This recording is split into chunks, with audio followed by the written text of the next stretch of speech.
उत्तर प्रदेश में इंतखाबात से पहले सियासी जमातों के बीच इत्तेहाद की खबरें सुर्खियों में रहीं, लेकिन समाजवादी पार्टी का एमआईएम और आज़ाद समाज पार्टी से इत्तेहाद नहीं हो सका, जिसके बाद एमआईएम और चंद्रशेखर आज़ाद दोनों ने अखिलेश यादव पर इल्जाम लगाया कि एसपी को उत्तर प्रदेश में मुस्लिम और दलित क़यादत नहीं चाहिए, इसलिए उन्होंने ताउन नहीं किया। जिस पर समाजवादी पार्टी का कहना है कि इससे समाजवादी पार्टी को कोई फर्क नहीं पड़ेगा, दलित और मुस्लिम अखिलेश के साथ हैं। अब देखना यह है कि दलित और मुस्लिम वोटरों के दरमियान इन इल्जामात से क्या सूरत हाल पैदा होती है। तो बड़े भाई एडवोकेट चंद्रशेखर आजाद साहब दे चुके हैं। उन्होंने बताया कि देखिए 2 बार जो मुलाकात हुई और जो राजनीति है वो असूलों पे चलती है, वो जो है बातों पे चलती है, जवान पे चलती है।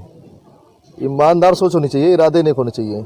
समाजवादी पार्टी जिस तरीके से लोगों से वादा कर रही है, जब चुनाव के पहले ही जो दलितों से वादा किया है कि हम दलितों को प्रतिनिधि देंगे, उन्होंने 25 सीटों पर जो है बातचीत करी 6 महीना पहले, और वो जाके बाद के सीट को इस तरीके से कम किया कि जो है जिससे दलितों को नेतृत्व दिया नहीं जा सके। वो 12 बोले, 7 बोले, फिर 2 पे आगे बोल दिए।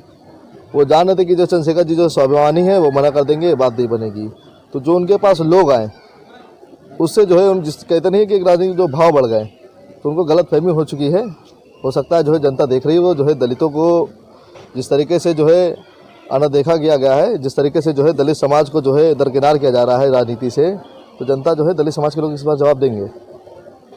राष्ट्र अध्यक्ष बैरिस्टर असदुद्दीन ओवैसी साहब ने चुनाव के सभी मंचों में जाके बात कही थी कि हम कांग्रेस और भाजपा छोड़कर सभी क्षेत्रीय पार्टियों से गठबंधन करना चाहते हैं। लेकिन जिस तरह से अखिलेश यादव का रवैया दिख रहा है कि एक मुस्लिम लीडरशिप की पार्टी को साथ में नहीं ले रहे हैं, और ठीक उसी के बाद एक दलित लीडरशिप चंद्रशेखर रावण जी को भी उन्होंने नकार दिया। इससे साबित होता है कि अखिलेश यादव नहीं चाहते हैं कि एक दलित लीडरशिप खड़ी हो और नहीं चाहते कि मुस्लिम लीडरशिप है, और इसका खमियाजा ये 2022 के चुनाव में ज़रूर से ज़रूर हम पाएंगे। जब ऑल इंडिया मुस्लिम मजलिस यहाँ पर आई तो उसने शुरू में जो है राग अलापा बहुजन समाज पार्टी के साथ, तो उन्होंने बहुत सी ऐसी बातें करी कि मायावती जी को वो लुभाएं।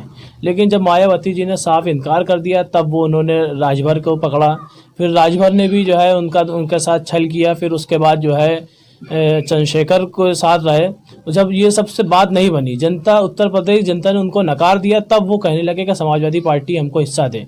आप जनता के बीच में उनके मुद्दों की बात ना करके सिर्फ इमोशनल अत्याचार करके आप सीट लेना चाहते हो, तो ये नहीं होने वाला है। देखिए, जो जनता के बीच में रहेगा, जो संघर्ष करेगा, जिसको जनता पसंद कर रही है उसी को जनता चुनेगी। इमोशनल से अब काम नहीं चलने वाला है।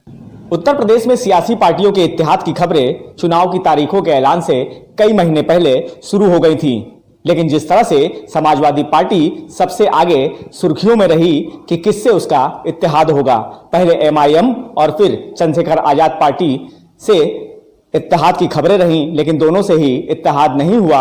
तब जाकर दोनों पार्टियों ने इन पर इल्जाम लगाया कि ये मुस्लिम लीडरशिप और दलित लीडरशिप उत्तर प्रदेश में नहीं चाहते हैं। अब तो ये नतीजे ही बताएंगे कि मुस्लिम और दलित किस ओर वोट करेंगे। कानपुर से संदीप सविता, न्यूज़ 18 उर्दू।